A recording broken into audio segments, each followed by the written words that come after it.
Bismillahirrahmanirrahim. Пайғамбарымыз саллаллаху алейхи уассалам сахабалары менен турган кезде намаз тууралуу айтып калды. Жана айтты: "Мен хафаза алейха канат лаху нурун ва бурханун ва najatun ila yawmil qiyama." Кимде ким намазды сактаган болсо, мындайча айтканда, намазды окуган болсо, ошол пенде үчүн кыямат күнү намазы нур болот, жана далил болот, жана кутулуу болот.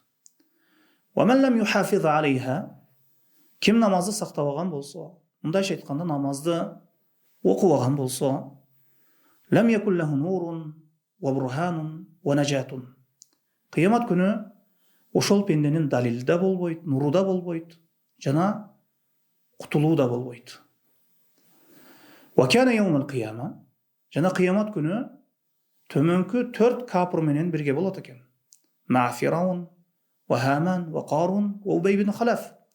Фираун менен, Карун менен, жана Хаман менен, жана Убей бин Халаф деген мына ушул 4 капыр менен бирге болот экен. Ибн Кайым рахимахулла айтат, мына ушул 4 капыр Фираун, Карун, Хаман, Убей бин Халаф капырлыкта үлгү болгон, башчы болгон адамдар болуп саналат.